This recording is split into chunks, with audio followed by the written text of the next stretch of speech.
Hello, and welcome to Psych 2250, Abnormal Psychology. My name is Michael Holman, and I am your psychology instructor for this course.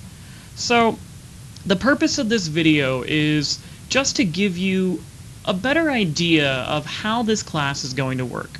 So, if you take a look, this is what you'll see every time you come into this class. So every time you get on Blackboard and you load up this course, this is the first thing that you're going to see. Hopefully, this video will be added on this page as well. If not, there's plenty of other places for you to find it, don't worry. But on the left side, you're going to see a couple of things that may be familiar to you from other courses. You'll see a link to your homepage, the syllabus, announcements, course calendar, grades, all sorts of stuff. So we're going to talk about that in detail, just so you have an idea of what this class is going to be like for this whole semester. I love this class. I adore this class.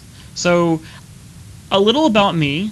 I am a clinical counseling psychologist. So what that means is I have been specially trained to both diagnose people as well as provide day-to-day counseling services. So I'm a professional therapist when I'm not here, and I've seen everything from I'm just a little stressed out right now to patients that are actively suicidal in my office. So lots of experience that I love to draw on when talking about all the sorts of different things that come in this class. So with that in mind, let's just take a look. So you enter into this class and you're thinking, what am I going to do? How is this going to work? Well, you've got your standard things like homepage, which takes you to here. You've got your syllabus link, which takes you to the syllabus. That'll say fall. Got your announcements. None have been posted, but this is where you'll find them. Got your course calendar, which will tell you all sorts of different assignments and when they're due. This My Grades link is where you find your grades. If you have an issue with me, you can go up the chain, but of course always talk to me first if you need to, but the student grievance procedure is right there for you to use. If you want to learn more about me and what I look like, things like that, there you go. If you want to contact me, you can email me here. So hopefully you know how to use this. You can just do single select or all instructor users, however, you can find me pretty easily from here. But we're going to get to the most important part, which is your course assignments and due date section in just a minute. I want to skip on down to resources. So resources will include how to write your case study responses, more on that in a moment, instructor notes and PowerPoints, more on them in a second, additional materials, and counseling information. So what I'm going to do now is I'm going to make this student view so that I can see exactly what you see. So I'm a student now, hooray, and I want to go and see what my assignments are. So every single week we're going to have at least one assignment due. So when we click, we see our first week. So this is what you should see. You should see our one little folder, which is welcoming you to Abnormal Psychology. And of course, this big warning here in green of a serial killer presentation. So I want to talk about this. Your final is not a final. You know, usually in these online courses you have to come and take the final. Well, you still have to come to campus, but it's not to take a final. Instead, it is to give a presentation on a serial killer. In my next video, which is going to be talking about our writing assignments, I'll go into more detail about this. But do know that a key component of your serial killer assignment is that you must be present to give your presentation on November 27th, 2018. And that time is from 12 p.m. until about 2 p.m. In room 307. Now, this information is subject to change, and I may post announcements if it does have to change, but that is the temporary date and time at this moment in time. And so there's lots of information here, but do know that you will have to come to campus at some point at the very end of the semester. That is the only time you'll have to come to campus. Now, let's go into our first week. So in our first week, you won't see it right now, but you, hopefully, by the time of watching this video, will see that this is where you found this video as well.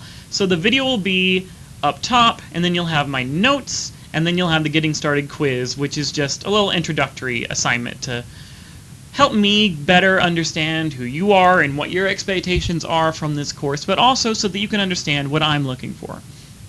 In addition to that, let's look at these notes. So every single week, you're going to get instructor's notes and additional materials. So you click on those notes and it comes up as a PowerPoint. And you click on the PowerPoint and it looks like this. And this is just a simple PowerPoint that goes through all the notes, all the key, most important things that I want you to know about each particular topic. Now, we have a ton of things to talk about. So these instructor notes are incredibly important for you to study. I would say they are the most important thing for you to study. All right. So that's what you'll see as a student. Now that we're just in regular view, I want you to see this is what you've got in store for your future.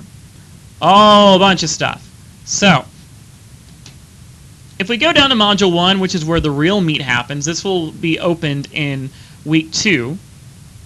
We'll find out a little bit more. But the first thing I want to make sure is clear is that while you can work a little bit ahead, and you'll see that in a moment, you are not going to be able to do assignments from, say, Module 6 in your first week. And the reason why is because we're going to be talking about a lot of serious stuff. We're going to be talking about schizophrenia and dissociative identity disorder and gender dysphoria and all sorts of things. And each of these things are going to build on top of each other. And it's just not a good idea for someone that is not well experienced in these sort of subjects to dive ahead. So because of that, I have made it so that you cannot see these modules until the week that they are due. Well, now once you get to Module 1, everything will be available in that module.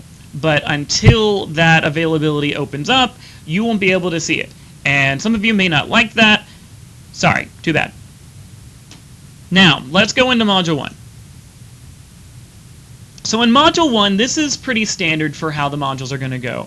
You're going to see that Module 1A is about specifically anxiety disorders, 1B is about obsessive compulsive and related disorders, Module 1C is about trauma and stressor related disorders.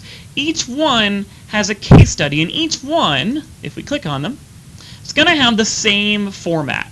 There's going to be an In Your DSM section. So hopefully by now you've kind of taken a gander at the syllabus, and you'll see that the syllabus says that your required text for this course is the DSM-5. Well, that is absolutely true. You will need that DSM in order to complete your homework assignments, which I'll talk about in a moment.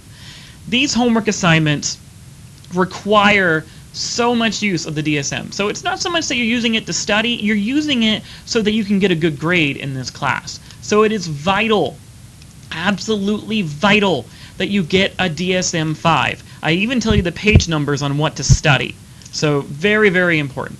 So you're always going to see in your DSM first, and then you're going to see instructor's notes, which are these little guys. These are just a PowerPoint explaining all that important stuff, like the previous note section. You'll see a little folder with the name. This is additional material. So this is stuff to help you better understand what is going on for this particular topic for this week. So for example, in this one, I had so much stuff that I broke it down into 2 parts. So in part 1, we've got all sorts of stuff explaining what fear is, agoraphobia, other phobias, and a whole nother section. And none of this is stuff that you have to watch, but if you want to get something out of this class, you should probably watch it. Otherwise, what's the point of being here? This is an elective. You chose this class because you wanted it, because you thought it would be interesting. Well then, watch these videos. Do the extra stuff. Otherwise, why are you here? Same with part 2. There's lots of different examples that help explain what these things are. So this really helps to make the class more introductive. And finally, you're going to have your one assignment for this week, which is a case study. So this is your first case study, and all case studies are going to be in the same format. You've got your instructions, and then you've got the name, where I got it from, and background information and description of the problem. Each week, you're going to have a case study, usually, and these case studies are simply stories about a person, either real or fictional, and your job is to diagnose them with whatever the disorder is. Now, keep in mind, whatever the disorder is probably going to be something within this section.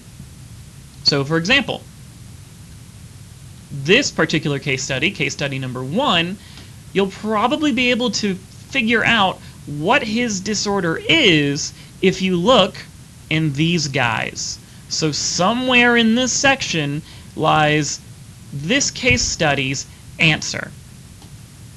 Now, how does a case study work? How am I supposed to write this? Well, if we go to resources, we'll find out. So I clicked on how to write your case study responses. And this breaks down what I expect of you. So your format should be exactly like this. Notice this bold and underlined part. Failure to write your case studies in the above format will result in a loss of points for the assignment. So if you do not write it like this, you will lose points. Nobody wants to lose points. So do exactly as I tell you to. Don't have to do fancy, you just have to fill in the blanks with what you believe the answers are. This section also provides you with an example, so an example case study, followed by an example case study response. So you can see how I filled in my name, I gave what I thought the diagnosis was, and then I filled out the diagnostic criteria. So here's a quick important thing. Diagnostic criteria comes directly from the DSM. If there is a letter or a bullet point, you need to address it. So once you've decided that this case study is going to have this diagnosis, you go to your DSM, you find that particular disorder in the DSM, and then you list every single letter that comes with that diagnostic criteria. So you need to copy every single thing, word for word. Don't make it your own words. This can be plagiarized. Absolutely, I want you to. For this little section, I want you to just copy word for word from the DSM what it says. So what is the diagnostic criteria? Every disorder has a special section called diagnostic criteria in the DSM. So you will just copy that word for word once you believe you have gotten your diagnosis down. Notice that the next thing that I did when talking about symptoms, which is why these guys are numbered, is that I bolded the symptoms that I thought were relevant to Eeyore's situation, that were relevant to his diagnosis. So you only need to bold the ones that are relevant. You still need to list all the others, but only bold the ones that you think are relevant to your client's situation. And then the last section, which is the most important, your rationale. This is why you need to follow the format exactly, because for every letter from diagnostic criteria in your rationale section, I need you to explain exactly with examples from the case study itself, so not from outside of the case study, only from what's written here. Give me specific citations for why Eeyore has this particular disorder, in this case, major depressive disorder. So go through every single one of these. And notice that sometimes you're not going to see it. So it says there is, for example, diagnostic criteria says there has never been a manic episode or a hypomanic episode. That's important in order to get this diagnosis. Well, what do you know? When I get to letter E under rationale, it says no manic or hypomanic episode was reported. Why did I write that? Because in the case study, it's never said. It never tells you that there is one, so you can say that there was not one reported. So that's how you would address those kinds of things. If you have questions or if you are wondering if you're on the right track, please, please, please feel free to reach out to me, to contact me, and make sure that you're doing things right. I'm here to help. Absolutely. Okay, so those are your case studies, and that's what we'll be working on every single week. Now, also, you remember that in each week there were instructor notes or PowerPoints, and there were all those folders with the videos, right? Well, the thing is, those folders are going to disappear with their assignments.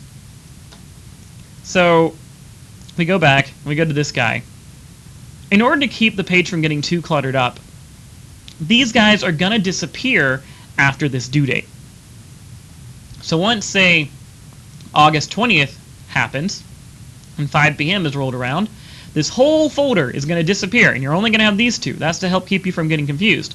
But you're thinking, wait, Mr. Holman, what if I want to study for the exams? Well, that's what these guys are for. So, yes, they're here for ease of access in each one of these little modules. Your notes and your additional information. But if you want to study later, what do you know? If you go to Instructor Notes PowerPoints, it's all there in the exact same format to help you understand. In addition, your additional materials, exact same format. So it's all there, just waiting for you, should you need it when you want to study for your exams. Now, back in the weekly assignments section, you will probably notice that these guys are here. Things like don't forget. These little guys are very important, obviously, as the word implies, because they will pop up the week of an exam or the week of a writing assignment that is due. When these guys pop up, when you see them pop up, that means it's time to take the exam. So once you're ready, once you've done the assignment and you feel like you've studied and watched the examples and you know how this stuff works pretty well, you just click on the exam section, and these guys are here. There will be a total of 3 exams. The first one covers modules 1 and 2, second one covers modules 3 and 4, and you'll see a third covering modules 5 and 6. Your exams are taken entirely online in the comfort of your own home. Each one is 50 questions, open note, open book. You have 60 minutes to complete it. These tests are also a combination of multiple choice questions and true or false questions, so be sure to be aware of that. They are due by 5 p.m. as you see on these due dates. Once that due date rolls around, it's all gone. It disappears forever. Fare thee well. So please keep that in mind. Also, one more thing. Most people probably know this about me if you've done any sort of research on Rate My Professor or anything, but I don't accept late work.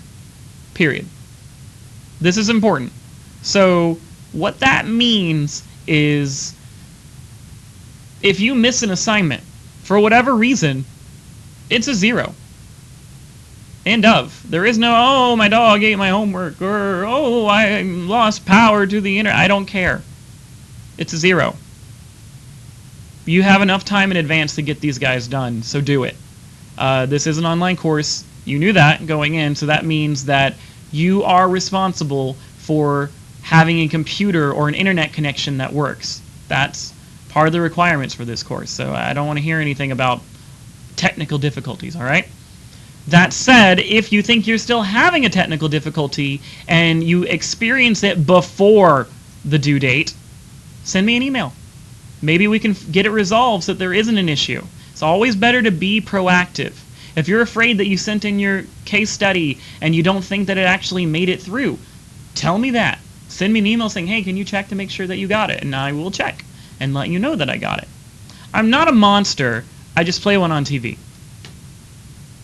I also want to mention extra credit. So you can't see this yet. It will open up eventually. But because of my strict policy in terms of late assignments, you will see that we do have a couple of assignments here. And they're worth a few points. They're not necessarily going to save you entirely if you just completely bonk out. But they can help quite a bit if life happens and you need something to fill in the gaps a little bit. So send me an email if you're interested in any of these guys, but they by no means should be considered a substitute for your regular assignments. Your assignments, by the way, are going to be varied. So we have lots of case studies. That's the majority of assignments. We have writing assignments, which we'll talk about, and you can find them right here. And we have your exams. So that's really most of it. That's the bulk of what you've got to work with here. But what we're going to be covering, I want to talk about that for a moment because a lot of people might not realize what's coming. So Module 1 is all about anxiety-related disorders. That obviously has to do with anxiety, PTSD, trauma, things like that. Module 2 is mood disorders. So we're talking about depression, we're talking about bipolar disorder, things of that nature. Module 3 is related to physiology. So what that means is it's related to physical stuff. And if we look inside it, we're talking about neurological disorders. This is a lot of learning stuff and possibly people that are, say, mentally deficient. People with sleeping disorders and people with feeding and eating disorders. Module 4 is sex and gender-related disorders. So we've got things like sexual dysfunctions of all sorts. We've got gender dysphoria. But we've also got paraphilic disorders. So paraphilic disorders are what you might call a fetish, or being a voyeur, an exhibitionist, or frauderistic disorder. That's what we would call a transvestite or a pedophile. Any of these certain things fall under paraphilic disorders.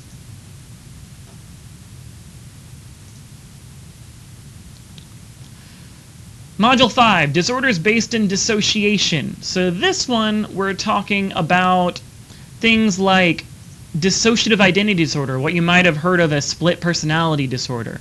We're also talking about somatic symptom disorders or conversion disorder or being blind but there's no physical reason for why you might be blind, or having amnesia but there's no physical reason for why you have amnesia. And of course we'll be talking about schizophrenia and all the sorts of disorders on its spectrum. And then in our last module, everybody's favorite, we have behavior-related disorders. So we start with substance-related and addictive disorders. So we're talking about alcoholism and drug abuse, all sorts of things there. But we're also going to be talking about social deviancy. So social deviancy can be broken down into impulse control disorders, like being a pyromaniac or a kleptomaniac. But it can also mean personality disorders, which is where we talk about serial killers, finally. So we're saving serial killers for the very end. So narcissists and histrionics and borderline people and dependent personality disorder people, all of that is going to be talked about here. Very interesting stuff. Okay, so that is pretty much everything in this course. I'm sure that was quite a bit. Hopefully you're not too intimidated. This should be a very fun course if you go in wanting to learn and you keep an open mind. And that's really all I'm asking of you. With that said, I'm going to go ahead and end this video right here, and I will see you for the next video, which talks about writing assignments. You'll be able to find that in the writing assignments section.